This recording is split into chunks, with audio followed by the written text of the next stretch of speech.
ಅರವಿಂದ ಲಿಂಬಾವಳಿ ಬೆಂಬಲಿಗನಿಂದ ಬಿದರಹಳ್ಳಿಯ ಬೈಯಪ್ಪನಹಳ್ಳಿಯಲ್ಲಿ ರಾಜಕಾಲುವೆ ಕಬಳಿಸಿ ಲೇಔಟ್ ನಿರ್ಮಾಣ. ಕೋಟ್ಯಾಂತರ ರೂಪಾಯಿ ಬೆಲೆ ಬಾಳುವ ರಾಜಕಾಲುವೆ ಕಬಳಿಸಿದ್ದು ಕನ್ಫರ್ಮ್. ಹೌದು, ಇಂತಹದೊಂದು ಭೂ ಹಗರಣದ ಮಾಹಿತಿ ಇತ್ತೀಚೆಗೆ ಬೆಳಕಿಗೆ ಬಂದಿದೆ. ಈ ಕುರಿತಂತೆ ಚಾನೆಲ್ ಸ್ಥಳಕ್ಕೆ ಭೇಟಿ ನೀಡಿದ್ದು ವಾಸ್ತವ ಚಿತ್ರಣವನ್ನು ದಾಖಲಿಸಿಕೊಂಡಿದೆ.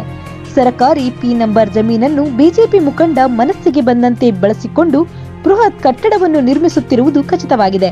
ಇದಕ್ಕೂ ಮೊದಲು ಬಿಜೆಪಿ ಮುಖಂಡ ಬೈಯಪ್ಪನಹಳ್ಳಿ ಸರ್ವೆ ನಂಬರ್ನಲ್ಲಿರುವ ರಾಜಕಾಲುವೆಯನ್ನು ಸಂಪೂರ್ಣವಾಗಿ ಕಬಳಿಸಿಕೊಂಡು ಇಲ್ಲಿಗಲ್ ಆಗಿ ಲೇಔಟ್ ನಿರ್ಮಿಸಿರುವುದು ಬೆಳಕಿಗೆ ಬಂದಿದೆ.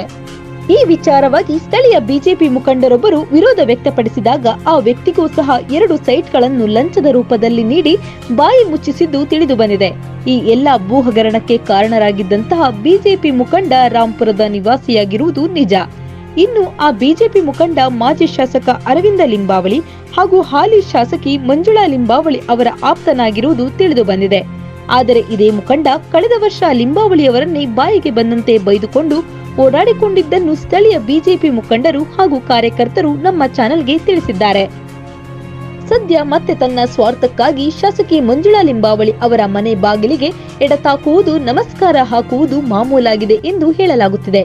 ಸಮಯಕ್ಕೆ ತಕ್ಕಂತೆ ಬದಲಾಗುವ ಆ ಬಿಜೆಪಿ ಮುಖಂಡ ಯಾರು ಎನ್ನುವುದನ್ನು ಸದ್ಯದಲ್ಲಿಯೇ ಚಾನೆಲ್ ಬಹಿರಂಗಪಡಿಸಲಿದೆ. ಆದರೆ ಈ ಮುಖಂಡ ಕಾಂಗ್ರೆಸ್ ಮುಖಂಡರೊಂದಿಗೂ ಸಹ ಒಳ್ಳೆಯ ಬಾಂಧವ್ಯವನ್ನು ಹೊಂದಿರುವುದು ಖಚಿತವಾಗಿದೆ. ಏನಿದ್ದರೂ ತನ್ನ ಸ್ವಾರ್ಥಕ್ಕಾಗಿ ರಾಜಕಾರಣವನ್ನು ಮಾಡುತ್ತಿರುವುದು ಹಾಗೂ ತನ್ನ ಲಾಭಕ್ಕಾಗಿ ವಿವಿಧ ಪಕ್ಷದ ನಾಯಕರೊಂದಿಗೆ ಚೆನ್ನಾಗಿರುವ ಮಾಹಿತಿ ಲಭ್ಯವಾಗಿದೆ. ದೊಡ್ಡ ದೊಡ್ಡ ನಾಯಕರು ತನಗೆ ಪರಿಚಯ ಇದ್ದಾರೆ, ಏನು ಮಾಡಲಾಗದು ಎಂದುಕೊಂಡು ಸ್ಥಳೀಯ ಅಧಿಕಾರಿಗಳನ್ನು ಬೆದರಿಸಿಕೊಂಡು ಒಂದಿಷ್ಟು ದಾಖಲೆಗಳನ್ನು ತಿದ್ದುಪಡಿ ಮಾಡಿಸಿಕೊಂಡಿರುವುದು ತಿಳಿದು ಬಂದಿದೆ. ಈ ವ್ಯಕ್ತಿಯ ಜೊತೆಗೆ ರಾಂಪುರದ ಕೆಲ ಬಿಜೆಪಿ ಮುಖಂಡರು ಸಹ ಭೂ ಹಗರಣದಲ್ಲಿ ಭಾಗಿಯಾಗಿರುವುದು ಖಚಿತವಾಗಿದೆ.